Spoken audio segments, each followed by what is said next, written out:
blowing. Strange weather we're having. Music by Heavy Woods. Thank you very much, Heavy Woods. This is Common Filth Radio episode 74. Heavy Woods has a SoundCloud linked below. Check it out. Also linked below are the people who have contributed fan art this week. The first here is from Current Year LOL. Very nice. This was made a couple of weeks ago, and I finally gotten around to including it. So that is now off my mind. We also have fan art from Gaius Tacitus. Leave it there for a moment. Give it the time it is due. We also have some fan art from Green Tea TG. Give that a moment. Check it out. We also have one from Slade Saxon. So thanks to everyone who sent in fan art. They were all rewarded for their loyalty and for their efforts. So give your thanks by following them on Twitter. If you have Twitter, all of their accounts are linked below. There's a story out there that was written in 2013 that a lot of people have been sending me this week. And I will get to it after I get to this. The story of Armin Meiwes, who was a German guy. And he has a Wikipedia article. Now, only notable people get Wikipedia articles. I mentioned this last week. What did he do to become notable? He ate another man for sexual gratification.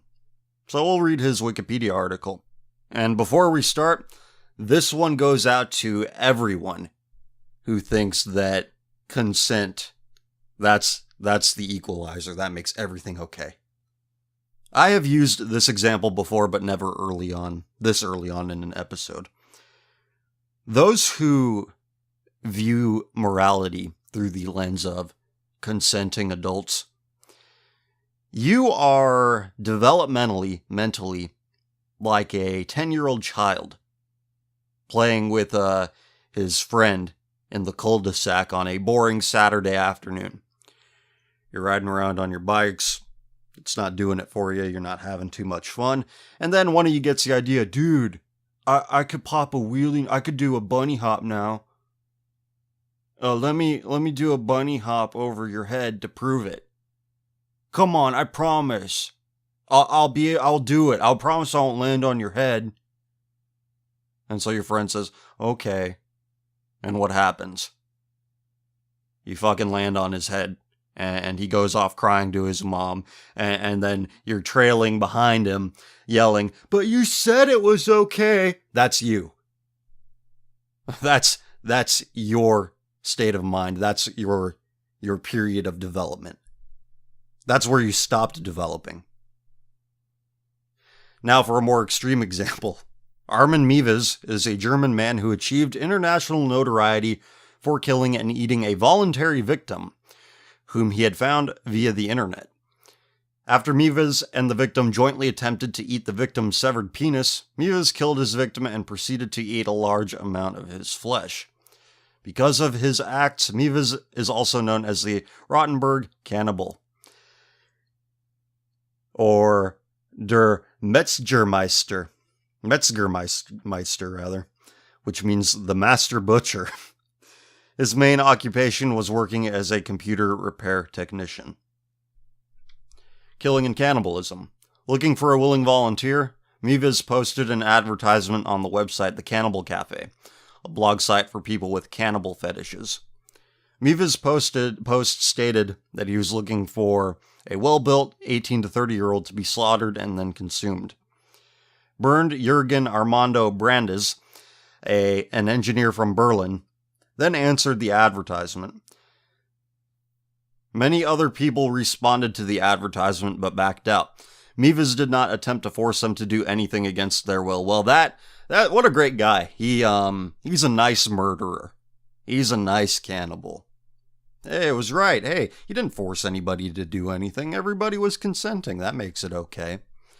Committing abominations, that's great. Cannibalism is great. Isn't it great? Don't you love living in a free society where people can make their own decisions? People can take their own path in life. I mean, who cares if that path might end up being cannibalism? It's not like, calling it an abomination, that's just religious That's just religious superstition. It's irrational. The two made a videotape when they met on the 9th of March 2001 in Miva's home in the small town of Rottenburg, showcasing Miva's amputating Brandis's penis and the two men attempting to eat the penis before Brandis's ultimate demise. Brandis had insisted that Miva's attempt to bite his penis off. Brandis had insisted that Miva's attempt to bite his penis off. Read that right for you. This did not work, and ultimately, Miva's used a knife to remove Brandis's penis. Brandis apparently tried to eat some of his own penis raw, but could not because it was too tough and, as he put it, quote-unquote, chewy.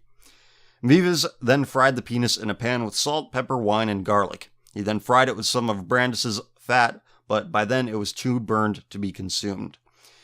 He then chopped it up into chunks and fed it to his dog. See, like now you're tainting the innocence of a dog. Oh, we'll get into that later. This is not just a one-time thing of forcing your dog to commit abominations as well. According to court officials who saw the video, which has not been made public, I will say a prayer for those souls. You ask me how I do it? How in the world do these court officials do it? This is their job. They have to watch videos of dudes cannibalizing each other. How do you shake that? Brandis may already have been too weakened from the blood loss to eat any of his penis. Miva's read a Star Trek book for 3 hours while Brandis lay bleeding in the bath. Miva's gave him large quantities of alcohol and painkillers, 20 sleeping pills, and a bottle of schnapps. Kissed him and finally killed him in a room that he had built in his house for this purpose, the slaughter room, which has a citation needed included. After stabbing Brandis to death in the throat, he hung the body on a meat hook and tore chunks of flesh from it. He tried to grind the bones to use as flour, citation needed. Doesn't matter at that point. He killed this guy. He dismembered him for the purpose of consumption. But we need the citation for the part where he tried to grind his bones to make flour.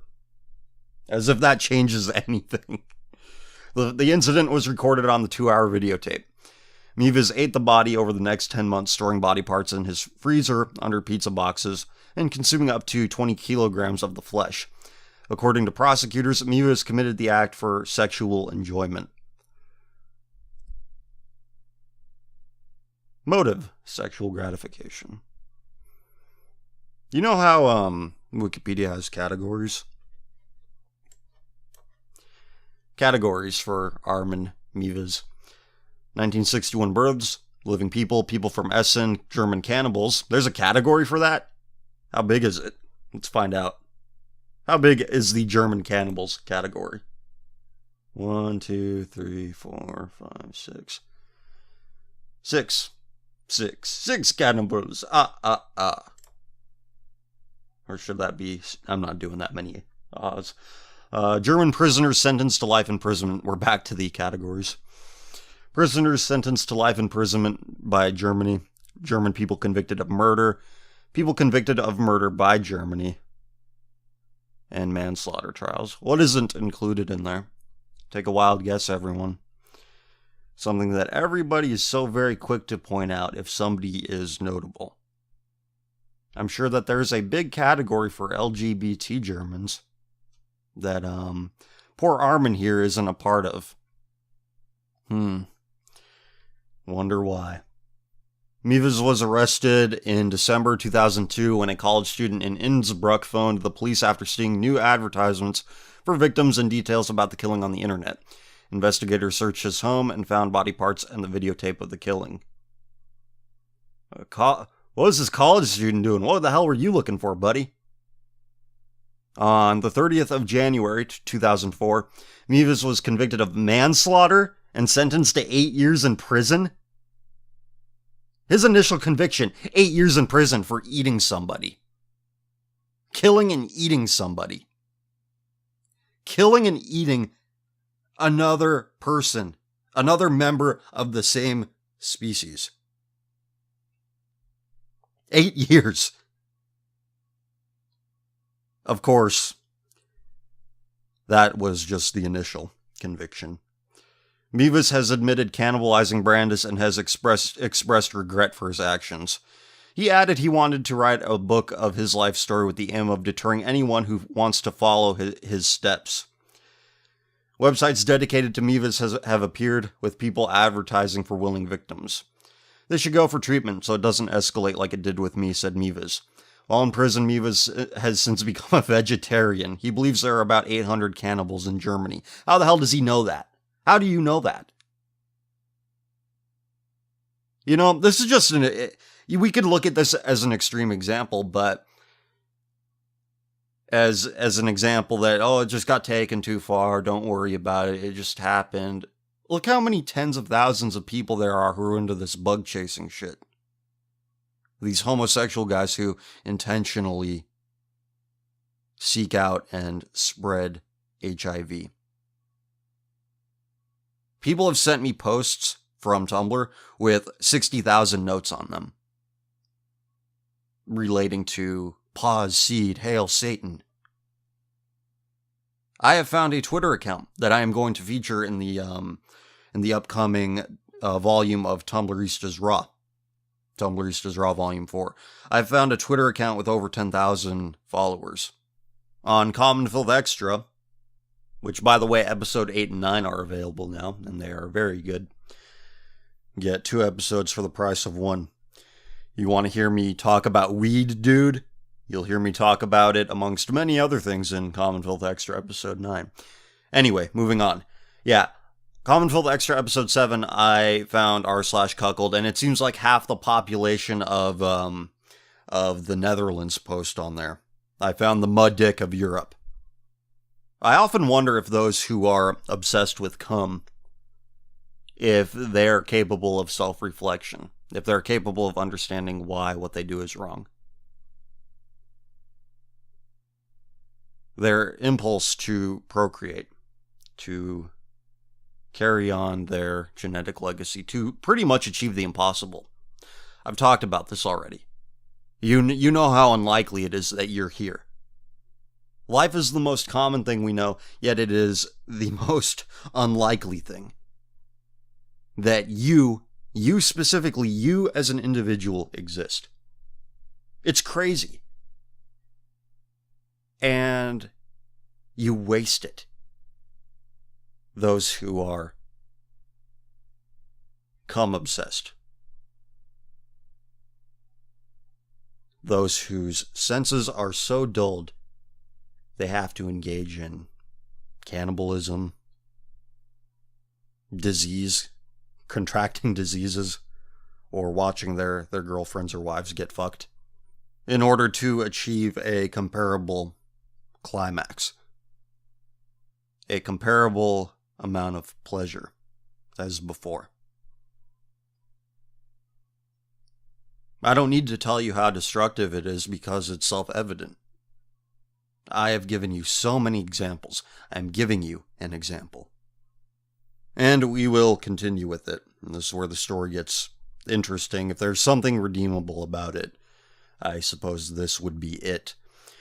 Retrial and murder conviction. In April 2005, a German court ordered a retrial after prosecutors appealed against his sentence. They believed he should have been convicted of murder.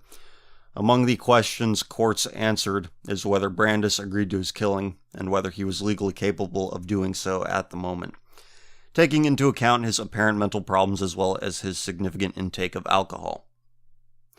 Other aspects of the retrial determined whether Mevis killed to satiate his own desires, in particular sexual desires, and not because he was asked to, which Mevis has repeatedly rejected during testimony. At his retrial, a psychologist stated that Mevis could reoffend and still had fantasies about devouring the flesh of young people. On the 10th of May, 2006, a court in Frankfurt convicted Mevis of murder and sentenced him to life imprisonment. So they couldn't do it the first time. 8 years in prison. Somebody somewhere realized how unbelievably irresponsible that was. 8 years. That's nothing. If that held up, he'd be free today. Of course, since his offense, since his conviction, Germany has shown itself to be self-destructive in other ways. I don't have to tell you about the refugees. You already know what's going on. They're being cannibalized by others instead of themselves. Except this time, figuratively, not literally. So, Germany. Germany is, well, it speaks for itself. There's no word I can use that would be appropriate to describe it. There's just not one single word. So, with that in mind, from the Daily Mail, and this is from July 1st, 2013. And I got a lot of links to this. Everybody was wanting to send me this. Anyway, it says, bestiality brothels are spreading through Germany, warns campaigner, as abusers turn to sex with animals as lifestyle choice. It's just a lifestyle choice. It doesn't affect you. Like that one girl said, I fuck dogs. I fuck dogs. It don't affect you. It doesn't affect you. Anyway, by Matt Blake. Bestiality brothels are spreading through Germany faster than ever thanks to a law that makes animal porn illegal but sex with animals legal, a livestock protection officer has warned. Madeleine Martin told the Frankfurter Rundschau that current laws were not protecting animals from predatory zoophiles who are increasingly able to turn to bestiality as a lifestyle choice. Well, as we learned in a recent episode of Tumblristas, it's a different kind of love, and that's just it. And we should respect that because consent, adults, sexual liberation. Yeah, that was a good thing, wasn't it? She highlighted one case where a farmer in the Gross-Gerau region of southwest Germany noticed his once friendly flock of sheep were beginning to shy away from human contact. And of course, they include a picture of a cute sheep looking at the camera. I've said this recently, and I'm going to say it again. I'm going to repeat it. You can tell everything about the character of a person by observing how they treat those at their mercy.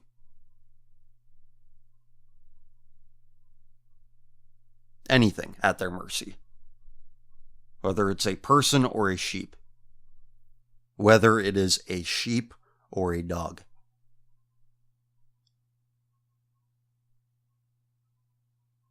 If this is how somebody treats something that is at their mercy,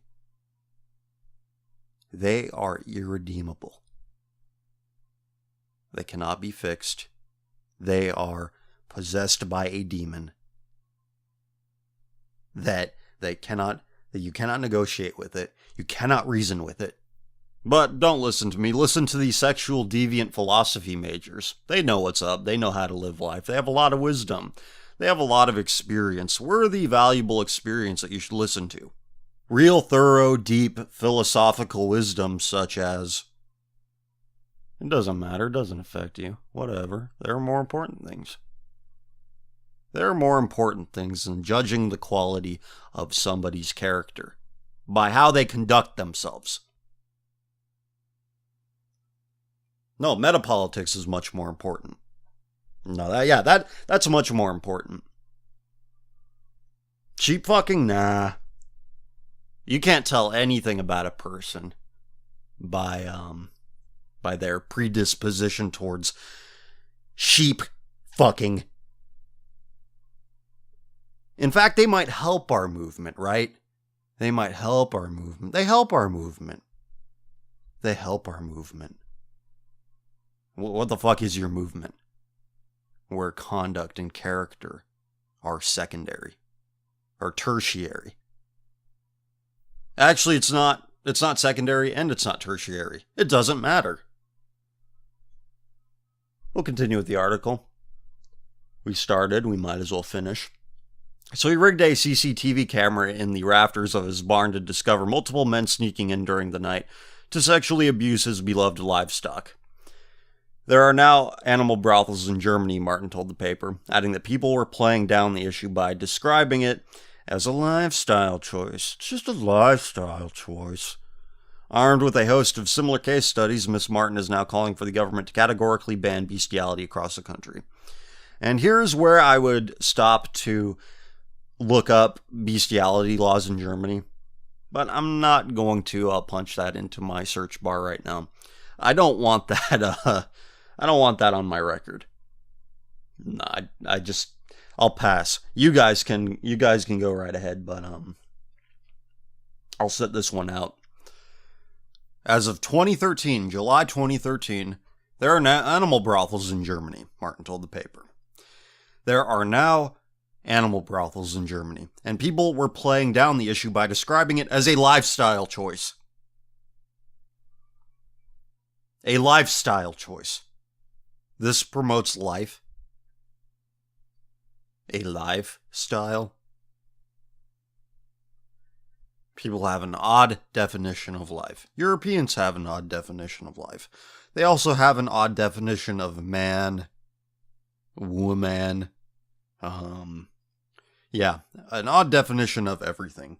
Armed with a host of similar case studies, Ms. Martin is now calling for the government to categorically ban bestiality across the country. Why it isn't already, as of July 2013, I don't know. And there are animal brothels in Germany. Last November, German authorities said they were planning to reinstate an old law forbidding sex with animals after a sharp rise in incidents of bestiality along with websites promoting it. Parliament began debating changes to the National Animal Protection Code, with the Agricultural Committee of the Bundestag pledging fines of up to 20,000 euros for a first offense. 20,000 pounds, not euros. Bestiality dropped off the statute books as a crime in 1969, but in recent years the number of people believed to be participating in such acts has increased significantly. There are even erotic zoos which people can visit to abuse animals ranging from llamas to goats. Hans Michael Goldman, chairman of the Agriculture Committee, said the government aimed to forbid using an animal for individual sexual acts and to outlaw people pimping creatures to others for sexual use. The German zoophile group, Zeta. There's a German zoophile group, and they have announced it will mount a legal challenge should a ban on bestiality become law. There has to be a lawyer willing to take that case. The fact that they are saying that they will mount a legal challenge means that they can afford the legal fees. Excuse me. I need a sip of beverage. Not alcoholic, no. I don't like drinking anymore. I haven't for the past couple of years. But stuff like this makes it tempting. They want to mount a challenge. There is a group of Germans who have organized themselves based on what they have in common, based on the commonality that they have, which is raping animals. Hey, that doesn't affect you, right? It doesn't affect you at all. No, it doesn't affect you. Mere concepts of morality have no business being lost, said Zeta chairman Michael Keoch. They have a chairman. When the 1969 law banning sex with animals was banned, the animal protection law was introduced, but it failed to include a specific ban on zoophilia. Terms bestiality and zoophilia are the formal names for having sex with animals for pleasure. What, you do it for duty? I'm raping this goat for my country because I have to. What the hell? What? This is... It shouldn't surprise me. Saying it out loud helps you to realize to the depth to which your people have sunk. I like how this comment from somebody from Bogota, Colombia. The comment says, "We have to respect their choice. They love each other," and it has 600 downvotes, 672 downvotes, compared to 183 upvotes. Chord struck. That hit a little too close to home for some people. Here's another good comment. Germany, the Florida of Europe. And now Germany wants to become the West Palm Beach of Europe. They want to be Florida, except if Florida was just West Palm Beach. I've talked about West Palm Beach before on a previous episode. It was featured in a wonderful documentary called Hood Life. I forget which volume it was, but you could find it on YouTube as of that recording. The Hood Life series is fascinating. If you want a look into what a real dangerous neighborhood looks like, watch the Hood Life movies. Also, I believe West Palm Beach, Florida is where Stormfront is headquartered. It's a fascinating place. This caught my attention, and it's pretty new. Published less than 24 hours ago as of this recording. It's also from the Daily Mail. Pedophile Chicago engineer 52 arrested in the act of raping a boy, 14, in Rome after cops investigated him for luring scores of underage migrants to a rented apartment. Natural aristocrats at work. A U.S. citizen has been arrested in Rome on suspicion of prolific child sex abuse after he was caught raping a 14-year-old boy, according to Italian newspaper reports. The man, said to be 52-year-old former Boeing engineer from Chicago, has allegedly spent a month luring scores of young teenage boys to a rented apartment near the city's Termini station, which has become an epicenter for illegal immigrants, underage prostitutes, and criminal gangs. He paid the victims, mostly North African and Romanian migrants, some Italian, between €50 and €150 for sex, the Interior Ministry told some magazine. Some Italian website. His arrest concludes a 2-week police investigation into reports that a foreign man was seen skulking around the station every night scouting young boys for sex, according to official statements. Well, at least as long as they love each other and everybody's consenting, I don't see what's wrong with it. What are you, some kind of bigot? After placing hidden cameras around the station, police said they identified the man, known locally as the English, then burst into his apartment as he was sexually abusing a 14-year-old boy. He has been arrested and jailed, the reports claim. Police believe that the man came to the Termini station ghetto specifically to prey on young teenagers for sex, and that he intended to stay in the city until February. They suspected he targeted Termini after widespread international reports about child prostitution rings run in the station's toilets and back alleys. Wonderful place. What a great place. Boeing told Daily Mail Online, the arrested person is not a Boeing employee. We will look into whether it is a former employee. Daily Mail Online has contacted the U.S. State Department and the Interior Ministry for comments. It comes less than a year after Termini Station police uncovered a large-scale child prostitution ring in May 2015, which led to the arrest of at least 8 men, including a priest and a pastor. The station has become a hub for the underage sex trade, with Middle Eastern, African, and Romanian boys and girls, some as young as 11, loitering around toilets to sell themselves. They operate under the control of a number of older men aged 35 to 70. But despite widespread efforts by Termini police to crack down on the ghetto of illegal immigrants, today's report suggests children and their abusers are finding ways to evade law enforcement. The age of consent in Italy is 14. Prostitution is legal, but streetwalking, promoting prostitution, or working in a brothel is illegal. It should come as no surprise that the people that hand-wave this horror, these crimes, are dead-eyed. They have no soul. They're nothing. And there are too many. Too many people who deny that conduct, poor conduct, criminal conduct, is no biggie. It doesn't reflect anything. It's not emblematic of anything. Let's attempt to cleanse the palate with some email. Received CF Extra, and yes, it gets worse. I was surprised. I was affected. Thought this may be of interest. New snippet. Mass rally against gay civil unions in Italy capital. Without limits, our society will go mad. Organizer said at rally. Yes. Yes, it will. Yes, it has. It has gone mad. Child prostitution in toilets. I didn't read this email before. I didn't know it was going to mention Italy. It has gone mad. Next.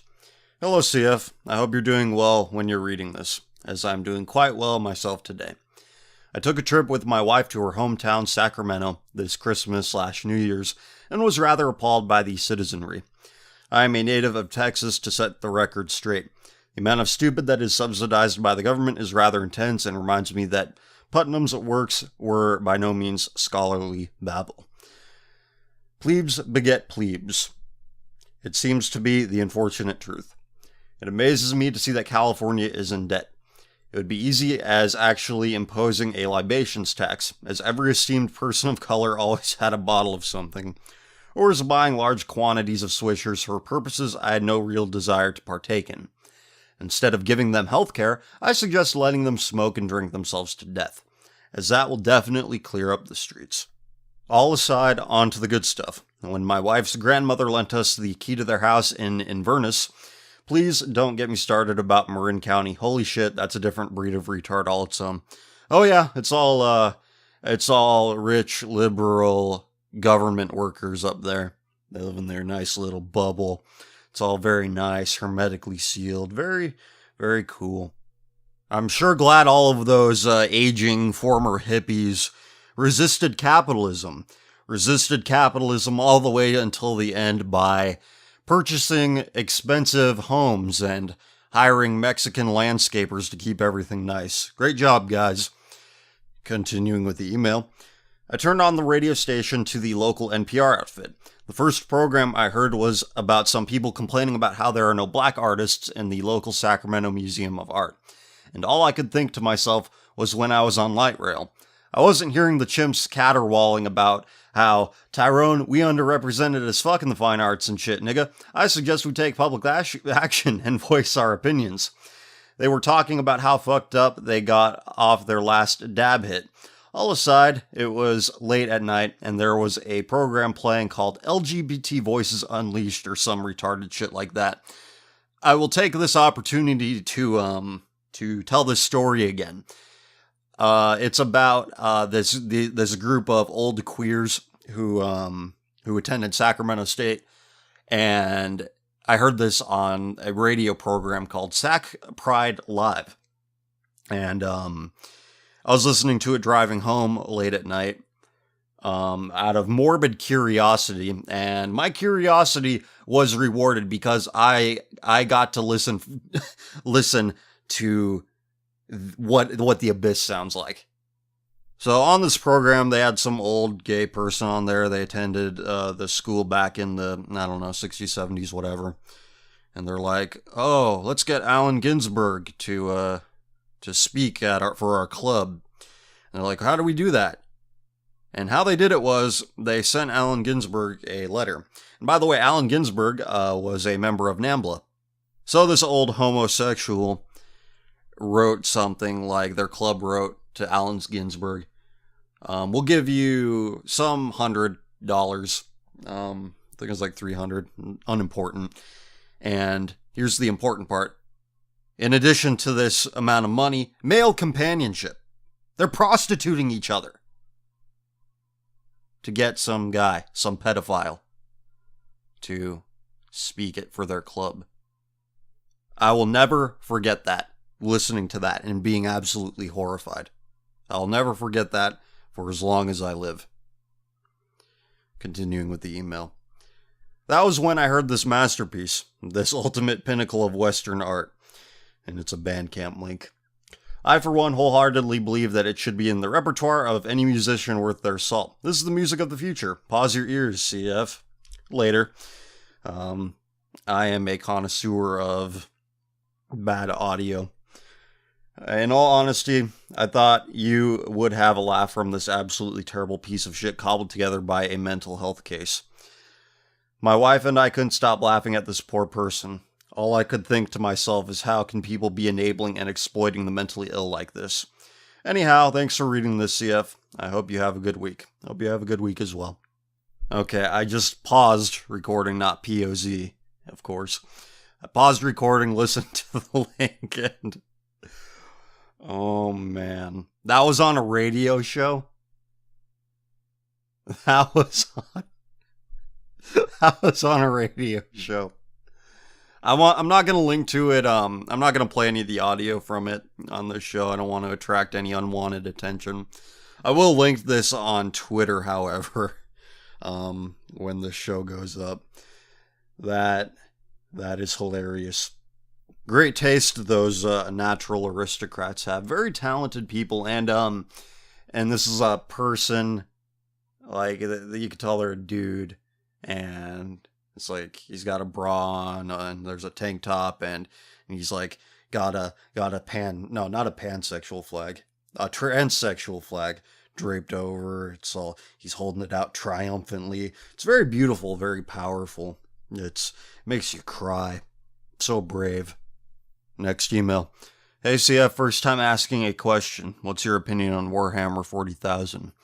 If you haven't looked into the lore, there is even a civilization, that declined and ultimately opened a gate of hell due to their social decay, lack of morals, and sexual degeneracy, the Elder. I don't know anything about tabletop games. Sorry to give you a disappointing answer for your first question, but that's what it is. I thank you for sending it all the same, but I have no experience with tabletop games at all. But there is more to your email that I will respond to. P.S. Also, I genuinely mean this when I say I hope you stay safe and sane. That cuckoldry garbage on Reddit was too disgusting to listen to. Had to turn it off. These people are truly horrifying, and I don't think I'd have the mental endurance to look into this stuff without going on a rampage or sinking into a depression. Quote, my armor is contempt, my shield is disgust, my sword is hatred, unquote. You were not the only one that was disturbed by it, and I do apologize that it was too much to get through. But two people did write reviews on the Bandcamp page for it, and I thought the word cuck needed to be reconnected with what it really means, instead of using it as just a catch-all insult. But yeah, I did underestimate how bad it could be. So, and I didn't feel comfortable putting it on a regular episode of the show, so put it on an episode of Common Filth Extra, made an episode based around that. But thank you for the email, and we will move on to the next one, which, as with all messages now, I'm keeping anonymous, regardless of whether or not it's terribly sensitive. But yeah, this one in particular. But I think it does need to be read. Which at the end of the email it says, I do not know if you will feature this in an episode of Common Filth Radio or not. Either way, it is fine. I just want to say that I'm not against it if you do want to do it. Thank you for reading it. So it's at the end. I just thought I'd skip ahead. And I will go back and read this because I think it needs to be read. I'm in my early 20s and was born in Germany and still live here to this day. I'm the second son in a family of 4, my brother being 5 years older than me. I'm telling you these things because it will be relevant to my story. My school life was a nightmare. In elementary school, I had to repeat classes because of hearing and concentration problems. I was later diagnosed with a relatively mild case of Asperger's, which doesn't impair my social life too much but made life at that school almost impossible. I had to switch schools to one with small classes of at most 10 people. The new school was where the nightmare began. About 90% of the children there were non-white immigrants, all of them Arab origin and Muslim. However, what really made that school a shithole was the fact that it was a school dedicated to teaching problem children, aka ones who are overly aggressive, have ADHD, or are mentally ill. My Asperger's made me the perfect victim, as I was shy and withdrawn in midst of born bullies. I was bullied at that school almost exclusively by the non-whites, with the whites acting like them to try and be cool, quote unquote cool. This experience shaped my opinion on Arabs and Muslims at a young age, of which I am kind of thankful because that made me realize very early in life not to listen to the leftist multicultural tolerance crowd and harden me against the progressive brainwashing. With my school life being a living hell, one would think at home I would have had a refuge, but it was arguably worse than school. My father is an alcoholic who tried to kill himself once on my birthday. He and my brother were fighting a lot throughout my childhood and teenage years over trivial shit most of the time, most likely due to my brother having a very rebellious puberty. I tried to get help from my family to deal with these school problems. My father didn't care and my mother didn't want me to go to school anymore. In Germany, school is mandatory, so this wasn't an inconsequential thing to do. One thing I tried to do to give myself some more confidence and enable me to fight back against my bullies was learning martial arts, Taekwondo to be precise. And I was making some good progress there. It gave me back some confidence in myself, and I started to get better. Now, this wouldn't last, as the first test, if you will, to earn my new belt was one day after my birthday, with the aforementioned suicide attempt of my father on the day of me progressing in my martial arts. My father was in hospital after trying to kill himself. After that, I quit. Now we're getting to the worst part of my story. The experiences above, I can say with confidence, do not affect me anymore. I've gotten over them. However, the now following things are the demons I carry with me all my life, and I'm not sure if I can ever recover from it. My brother had always bullied me more than all my classmates ever did. And he started to have a friend over who also joined him in his terror against me. We are not talking about harmless shenanigans here. He almost broke my arm once because I wouldn't hand something to him he wanted to take from me. He once fired nuts, the metallic kind, at me from a self-made air cannon as I was sitting at my computer. Had he hit me in the head, I might have been seriously injured, as the impact on the wall next to me was great enough to leave behind lasting marks until even today. It's a painted-over stone wall. The aforementioned friend of his who came over regularly up to the point where he was staying the night over more at our house than his own, he and my brother had their coming out a few years ago. At the time, I wasn't against it.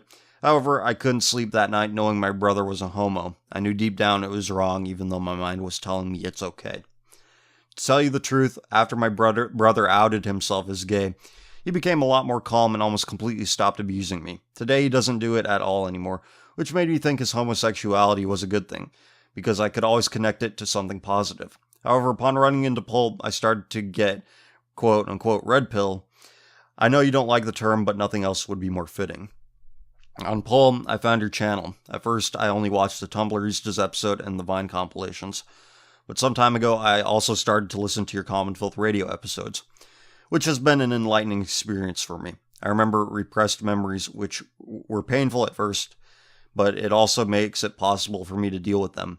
And now I'm writing all this to you. When I heard you talk about sexual abuse by gays, I was starting to remember something. My brother had not only physically and mentally abused me as a child, but also sexually. He would forcibly try to jerk me off. At that time, I was so young I wasn't even able to get an erection yet. Later in time, he would force me to engage in homosexual roleplay with him. It went as far as him laying on top of me and simulating sexual intercourse with me. As far as I remember, it didn't go further than that, though that's already too far for any sane person's mind. All this scarred me mentally. In 2013, I was hospitalized and treated for depression. It got so bad to the point I was seriously about to commit suicide. I didn't want to die, but I wanted to leave all of it behind me, and I didn't know how. I was confused beyond imagination. I questioned everything, even my own existence. Everything up to that point, I couldn't even trust my own memories, as they convinced me I believed in that tranny thing all my life, which is plainly wrong. But everything got warped, like a constant stream of emotions that would never stand still. I could never reflect upon myself and get my feelings and thoughts sorted out. A short time after release from the hospital, I couldn't go on like that anymore. In the few moments of clarity, I knew everything I thought was wrong. So I turned to the next best thing, psychoactive substances. At first, I tried it with DXM and DHM, both of which are sold in pharmacies. They're said to induce closed eye visions, which was a fun thing to do combined with music, but they felt rather cold, like a stoner's choice than a soul-searching assist. So I tried something else called woodrose seeds. They're also known as the natural LSD literally growing on trees. That drug actually managed to completely change my view and understanding of the world for a few hours. It basically managed to give me that peace of mind I was so desperately looking for. It turned my rushing stream of thoughts into a calm pond, so to speak. I used those seeds a half dozen times, increasing the number of seeds with every use. The last time I used them was 2 years ago from now, and I've never been tempted to use them or any other drug ever again. Whether or not it's pathetic to have depended on a psychedelic tree seed to find back to myself or not, all I know is I would probably be in a mental ward or dead by now if I hadn't done it. Thank you very much for taking the time to write this to me. I'm very, very, very, very sorry to hear all that. I'm glad that you are doing better now. But after all that,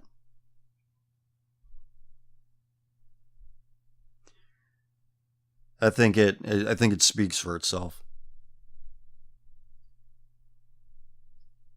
So, all I can say is thank you. Thank you for allowing me to read this.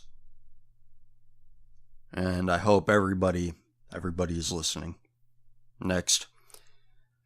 Hello, CF. This may be lengthy, and if it's too lengthy, I apologize. I know you have a lot of emails, and I don't want to hold you up from getting to your other listeners with questions. Sometime in August, I wrote into your show explaining a situation I had with my younger brother with his pot use and other deviant behavior. I'm going to give you an update because the situation has gotten far, far worse. His substance use has gone beyond weed and is reaching into psychedelics like shrooms and LSD. Every night he gets high, and it's having a drastic impact on his life. He has become more hostile towards myself and my parents. Every night there is some sort of huge argument between my parents and him. My mother mostly, as he treats her the worst out of all of us. He isn't violent, thank God, but he says things that aren't typical teenage angst, like, I hate you, I never want to see you again shit. He cares more about drugs and partying with his friends than his relationship with his parents. I'm closer and closer to giving up on him. He's the only sibling I have, and as his older brother, I have the urge to set a good example and lead him on the right path. Part of me is telling me to give up, while the other is telling me to continue trying to help him because he's my family. I hit a real boiling point with him last weekend, as my parents were away on vacation without me knowing.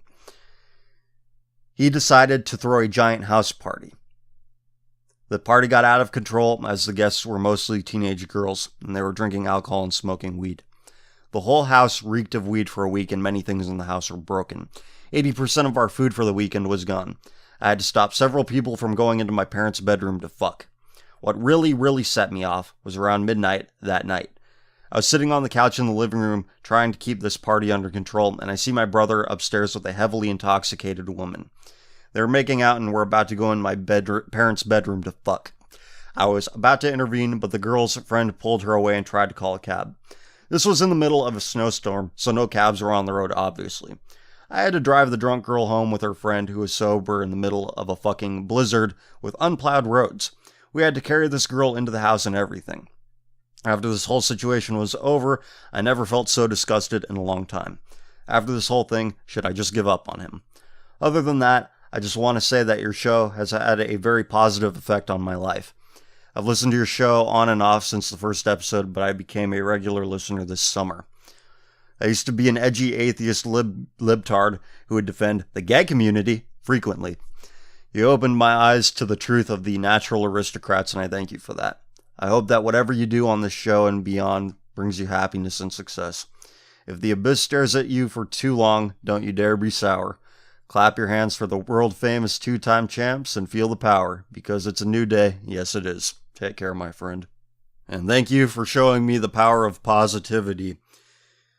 I was listening to Michael Savage's show recently, and he talked about a skier who died recently. And this skier, in his youth, got in trouble. He got in trouble with the law. And when he got to court, the judge gave him an option. He said, the judge to the skier guy, you're going to go to jail, you're going to go to school. No, not go to school. You're going to go to jail, you're going to go in the military, or you're going to ski. I think those were the three options. Whatever they were, he chose skiing. And Michael Savage said that this is what a sane society does. It takes these wayward young people and gives them a focus, gives them a purpose. And we don't have too much of that anymore. And then he went on to say that the rough and tumble kids, the kids that get into trouble, they're the ones that'll save America. They're the ones that will lay their asses on the line and go and fight for whatever. When it comes down to it, those are the people that have our backs. They might not be perfect, but you know what? They can do noble things. But when I look at people like your brother, there's nothing noble about him. It's not like he's a wild ass who just needs to be focused. He's a hedonist. It's not like he's getting into trouble, getting into fights. You know, a passion that can be redirected in a positive way. We need people to do our violence for us. Your brother isn't that. He is only concerned with his own pleasure, his own bullshit. That's not who will save America. I think that anyone who has a preternatural fixation on drugs and cum, they're not going to be on the front lines with a gun in their hand, staring death directly in the eye. He doesn't have that nobility in him. Not at this point. I'm not saying that people can't change. They can. But people very rarely change with direct confrontation, due to direct confrontation. I think the only thing you can do is live the counterpoint. Live your life as a counterpoint. And hope that he pays attention. And if he doesn't, well, you're living your life the right way. That is good in and of itself. But you have to be that. You have to be that light. Or maybe he gets in enough trouble that a judge somewhere down the line gives him a choice like that skier. Like that skier had a choice. Maybe something good can come from all of it. I mean, it's unlikely, so I gave you the most practical answer that I have. Live the example you want your brother to be. Next up. I've been a fan of your show for a while now, and hope you keep at it as you're doing something truly important, exposing the degeneracy and decay of the modern world. I'm vaguely familiar with the conflict you had with the alt-right scene over what has come to be referred to as the gay mafia in their midst. The point you put forward to everyone with the fur fag image on how we should not forget who the real enemy is cannot be stressed enough. In your latest podcast, you talked about the salesman and the consumer and who is more at fault. I have a quote for you by Corneliu Zelia Cadrino, the leader of the Romanian Iron Guard, a Christian fascist who made the same point with a great smile. Quote, "A country has the Jews it deserves. Just as mosquitoes can thrive and settle only in swamps, likewise the former can only thrive in the swamps of our sins. One cannot fight an enemy from without until they defeat the enemy within. But as you likewise point out, many people don't want to face their flaws and overcome them, which really makes them no better than the degenerates who happily wallow in their filth. And yet everyone acts surprised about these atrocities that happen and you talk about weekly. Which brings me to the following. I recently discovered a documentary by Vice about the dark side of the gay community, as if light would ever shine on any part of it without burning them all to ash. It's called Chemsex, and it is about how They seek pleasure in their perversion whilst combining it with drug use. Something that shouldn't be a surprise to anyone if they are even remotely familiar with the stories you share, or just have a sound head on their shoulders. Yeah, somebody else told me about this on a prior occasion. Continuing, I would not recommend that you see it because I worry about your spiritual well-being, as many of your listeners express that concern. Some scenes of this documentary might as well be porn, as there is no censorship involved except for instances of trying to hide identities of, I'm just going to start calling them natural aristocrats in place of that word. Identities of natural aristocrats being interviewed and those whose accounts were scrolled through in Grindr. I know from experience how jaded one can become to this stuff and become completely unaffected by it to such a point where you actually have to spend some time to let these things truly sink in before you once again can feel any natural response to them. I would not recommend watching it simply for the fact that it is not anything we are not familiar with, so it would be largely a waste of time. But it would do some good for those still trying to defend natural aristocrats for whatever reasons. The entire thing can be summed up as natural aristocrats fucking and doing drugs and crying about the consequences but don't want to change. They just want the consequences to go away. It exposes how their pursuit is purely hedonistic, but this is not some dark side. Rather, it is their default state of being.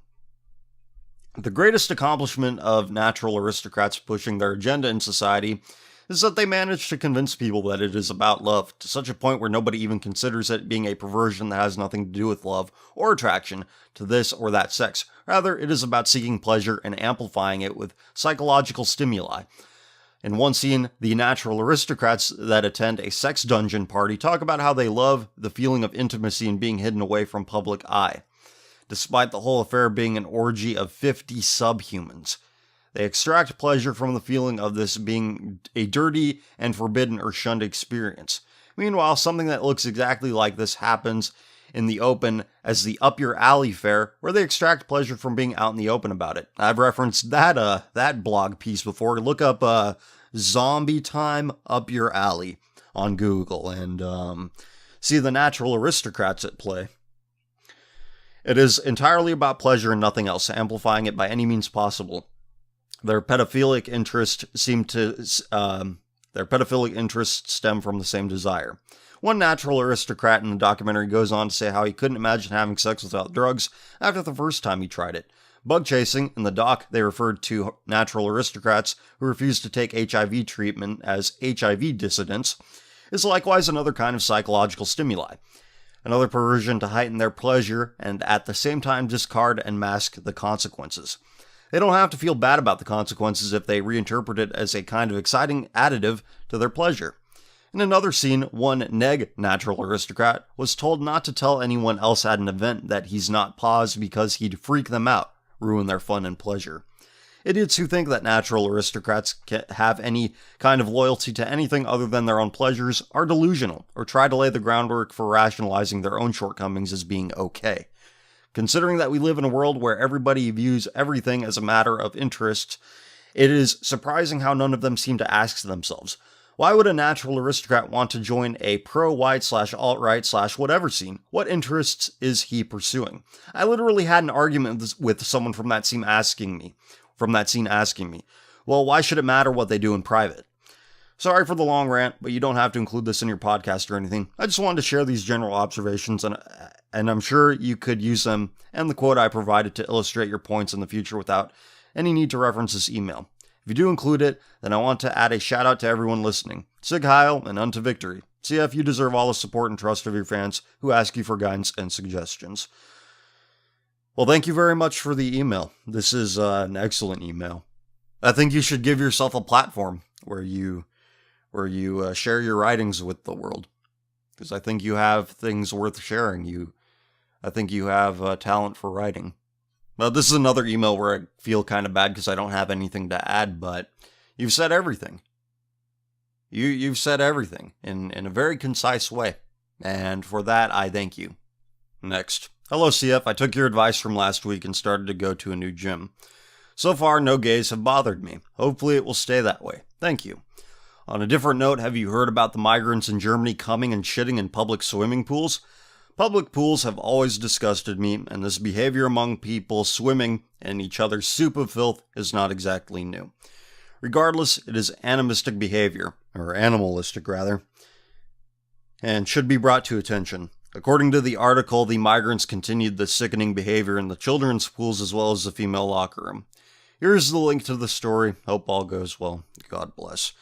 It was not my intention to make this episode so centered around Germany, but it's all falling into place for, I think, a good reason, and I hope people are listening. I really, really do. And it says, a German swimming bath has banned migrants from entering the premises after a group of men went on an obscene rampage, laughing in the faces of pool staff when challenged about their grotesque behavior. And I'm sure that the proprietors of the swimming pool will be jailed soon enough, because we all know how loyal Western and Northern Europeans are. Next, thank you for the work you put into your show. Before I've seen it, I was already at the edge of being anti-degeneracy. You've helped push me over that edge. Thank you. Thanks to you bug-chasing crazy people that put holes in their heads and other forms of horrors will always haunt me. Ha ha ha. Now on to the question. After seeing the laziness of the mind and spirit that becomes from people that associate themselves with the LGBT community, I became a celibate gay man. As for the rest of the waste that usually surrounds these groups, weed, whatever feels good, man, attitude, and sex, pointless degenerate music, anime, etc. I have also distanced myself from them, for they can only get in the way of true magnificent realizations and power that cannot come from some false creativity or fake wisdom from some high or TV show. I've tried it out before and stopped after I realized what it was doing to me. So now that I have removed myself from waste and will probably never have a chance to form a healthy family, what do I do now? If I give myself to the Lord, then what will I do for the rest of my days? No movement I have seen so far is worth it, and are mostly filled with people who would rather share memes and waste their time bitching about absurd articles and happenings instead of really doing anything. Seen this mostly on Pol and Lefty Pol. Wouldn't doubt if it's in the alt-right too.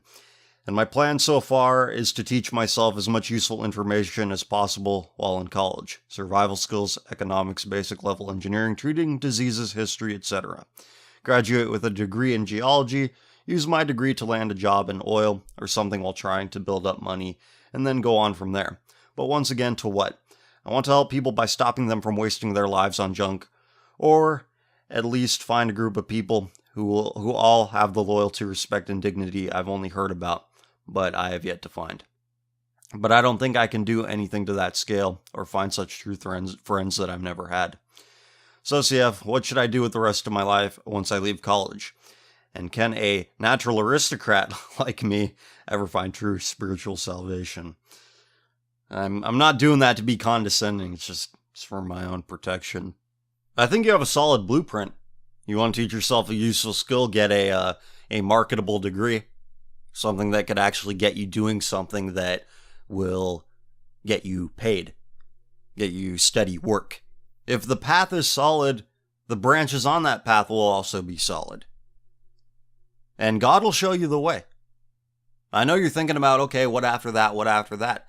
Don't worry about it too much. If you're doing the right things for the right reasons now, those higher things will reveal themselves. I think if you're truly serious about the Lord will be serious about you. You already told me what you plan on doing after college, and I don't see anything wrong with that. Whatever job you get after college, whatever it pays you, don't use that money for evil. Be serious about the Lord, and the Lord will be serious about you. And that's all I want to say, because I can give you specifics like, oh, charity work, this, that, and the other thing, but maybe that's not it. It could be something I'm not even thinking of, something that you're not even thinking of. For example, 3 years ago, I didn't imagine myself doing this. Recording shows, answering emails from people all over the world. It wasn't even a sparkle in my eye. It wasn't even in my mind. It didn't even go from brain to eye. Wasn't even there yet. That impulse was not there yet. But here I am now. You just don't know. You can't plan too far ahead. You can, but there are going to be things that happen. God will show you the way. And I'm confident of that. Okay, time for the subreddit, r/commonfilth. Honestly appreciate all you do. How did you manage to learn how to articulate yourself and learn to come up with the right words to describe and call all this LGBT stuff what it is? I find myself trying to talk about it with various people, but getting easily blown off or stumbling over my own words trying to come up with rebuttals, etc. Again, thanks for the quality content and keep doing what you are doing. Maybe people will start listening. Time, patience, and truth. Give yourself time to let the truth work on you so that you can express the truth in the most direct way possible. It also helps to be a good salesman, I guess, being good, being a good talker, being somewhat charismatic. That can get you far, but just simply stating the absurdity of what it is, that seems to knock people off their guard. Just say something like dick butt, and say it to amuse yourself, not to prove them wrong. Say it because you want to say it, and whatever you're saying amuses you, and you are very assured in the truth of what you're saying, and fuck them. Quit trying to put it in a way they understand. The only thing they understand is jizz, and that means love. That's what they understand. Why would you want to argue with those kind of people? You should have fun with them. You shouldn't be trying to do whatever you're doing. Which I don't know what it is. I'm not sure of the context, but yeah. I think by trying to give a rebuttal, you're playing into their frame. And don't. These tards are not here to listen to you. They should be here for your own amusement. And that's the approach you need to take. You will have a lot more success in everything. Do you think Christianity has been cucked? Relative to what? The secular world? Where the first domino always falls? Give me a fucking break. Most churches miss the entire point of being different from the world. You can't change the world by being of it. And I would say that many churches have changed. They have been compromised. But God hasn't. Go to God. Don't go to those that invoke His name for the sole purpose of deceiving. Next. What do you think about going full blue pill, for lack of a better term, if you are a person in high school/uni, just to not go insane every day from all the degeneracy and propaganda you hear every day? Not as in doing drugs and having promiscuous sex and things like that, but just going along to get along for the time being. It depends on what you define as going along to get along. If by going along to get along you mean actively participating in cultural degradation, no. You don't have to put up posters and flyers of bullshit. Come learn about safe bareback pausing. You don't have to put up those flyers. Those events that happen at every high school and university. If somebody asks you what you think about something, be honest. I'm not saying disrupt every class and make people angry because you're keeping them there for longer. Because I think that's stupid. But if somebody brings it up to you, give them the truth. Tell them the truth. Tell them how you feel. And it doesn't have to be in a direct, pouring your heart out kind of way. You could say it in a snide, shitty kind of way. Just be an asshole. Lots of problems can be fixed by people being casually belligerent. Just be a fucking asshole. Better than being nice, especially to people that don't really deserve it. You can't cast pearls before swine. You've heard that one before. Dear Fear or Filth, I'm taking a political science class in college, and I can already tell what the type of people there will be in this class. I was wondering if you had any advice on how I could go about trying to sway people's minds towards a more traditionalist and moral lifestyle and outlook on life. I really just want to say screw these degenerate, cum-obsessed spastics and just keep my mouth shut and get through the class, but I feel like I should at least try to change these autists' minds. You're not going to do it in that environment. The disease in that class, spreading it, is incentivized. Adopting it is incentivized. If I don't say the right thing, I won't get A. I won't get A and B. I won't get A plus. I'll get not A plus. That's all those people care about. And they think because they get a letter grade, a high letter grade, that means they're right. You're never going to change anybody's mind in that environment. Like I said, the only way I believe that you can change people's minds is not really through direct confrontation, but by saying and doing things independent of any ideological obligation. Because if you do the right things for the right reasons and you filter your belief system through that, then that's good on its own. And if somebody takes notice and decides, hey, that's a good example, I'd like to be more like that, then that's a bonus. Next. Any thoughts about Jehovah's Witnesses? I have a couple that have been coming for a few Saturdays wanting to tell me about the Bible. So far I've been nodding and let them talk, telling them I wasn't deaf to the Bible but was a bit dubious about them, asking them what their difference between them and Baptists, since they claim to only look at what the Bible says. I've seen there are a few books about them stating they're Masons-based or Satanists, and a few videos on YouTube about them, but your opinion wouldn't be too much if you have any. I don't want to be rude to them. They seem to be forced to do door-to-door preaching. I'll try to see what they have to say on the rampant degeneracy, but if they really are Satan's workforce, I'd rather kindly tell them to go preach to someone else. Also, a little update from the workplace. You were right. It is getting worse. It now has a fat, pink/green/blue-haired girl, color depending on the week, couple of bronies, some guy with clear autism who put his waifu's poster on his desk, finished his fixed-term contract. This is not a company. This is a daycare. What else? Two blatant natural aristocrats are showing off their depressing clothes. I've discovered that one of the girls is a Suicide Girls model, and now I'm in the same team as a tranny, which in 1 week got me a warning because I refused to call him her, and I use his normal name. I'm soon going to search for another job as you advised. Well, good luck with that. I hope you find a place to work that takes itself seriously and is not a daycare for this.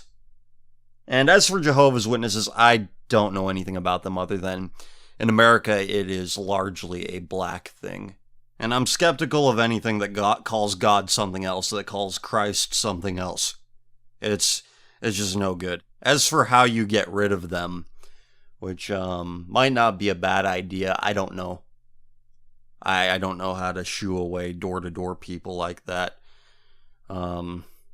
Maybe they'll just get annoyed with you and move on to someone else after a certain point. I don't know, I'm just guessing there, but yeah, hope you get the work thing sorted out. I hope you get out safely from the office, rather the daycare that is posing as an office. Next. ICF, here's a short clip showing a father playfully kissing his young son in South Korea. While there's nothing inherently sexual about the act, it does seem a bit taboo to my Western sensibilities. I was never treated this way at that age, and I would probably never treat my kids this way either. I could imagine if this was taking place in America, it wouldn't take long for accusations of pedophilia to arise. In Denmark, for example, a comedian was accused of pedophilia for showing a photo of him in the bath with his daughter. If somebody's accusing you of being a child rapist over that says more about them than it does of the guy taking a bath with his daughter. But continuing. It is clear that both men are not pedophiles, yet these acts would offend people. Why? And how much affection should be shown to children? Personally, the first video has caused me to reevaluate my attitudes towards affection shown towards children. It seems healthy and natural, just like children seeing their parents' naked body to a certain age, of course. And I think that these outrages and accusations of pedophilia are a concerted effort to disenfranchise the nuclear family, and more specifically attack the most important core of the family, male masculinity.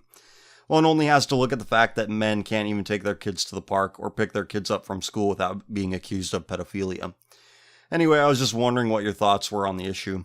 And as you can see, I'm not even sure what my own thoughts are. Love your podcast. God bless.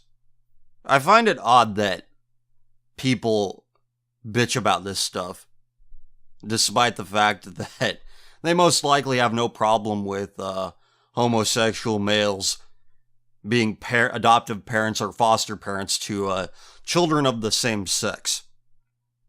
Now that doesn't send off any bad signals, but bathing your children does. It's the priorities people have.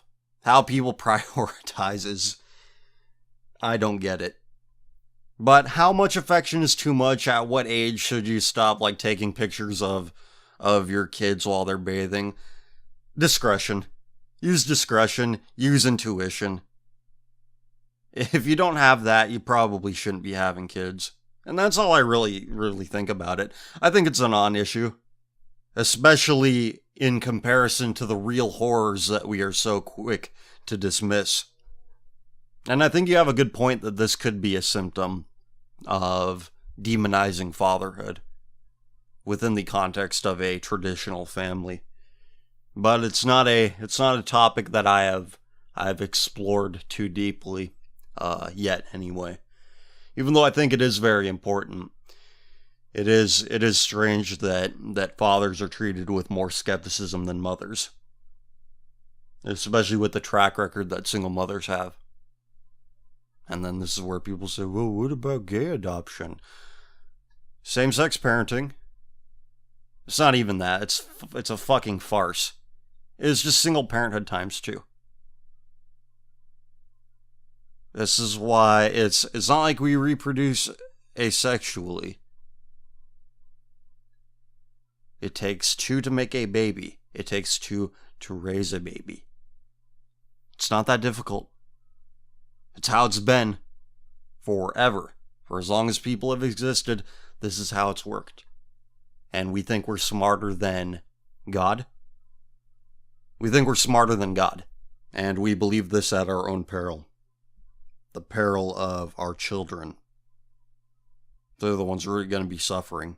They're the ones who are really going to feel the brunt of it. Anyway, that just about does it for me. Thanks to everybody who has sent stuff in. There's still some stuff that I have not read, have not responded to, and for that I am sorry. I'm still a little bit behind, but it is my intention to get to everything that I have missed, that I have left behind.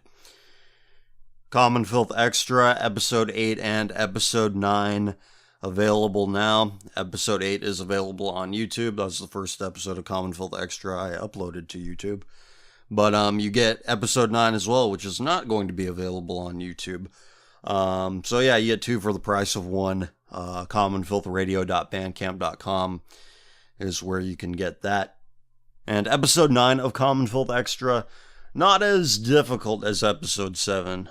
You can count on that.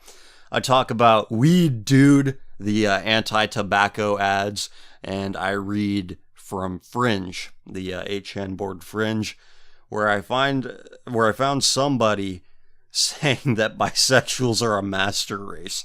You think I say natural aristocrat just as some joke? These people really do view themselves as gods, which is disturbing. Anyway, thanks to Heavy Woods for the music at the beginning. SoundCloud is in the description below. And Trillium, it's time for Trillium. His stuff is also in a SoundCloud link below. So with all that being said, take care of yourselves, be good to each other, talk to you later. Grown, ain't I? The skinny nigga with the fro to the slightly bigger nigga who's a killer with the flow. Went from YouTube beats and SoundCloud, nigga. The only difference now is that I found Twitter. Fuck it, it's struggle rap, man. They never see the trouble that I'm going through. The way I sing, they think I live in bubble wrap. Fuck all that, even though I'm on some poppin' shit. With my niggas as my witness, I'm a nigga who can spit. Don't believe me? Overlooking my potential, I'm that poet to a phone, that poet was to a pencil. My mental is similar to that of a lion, and I'm the king of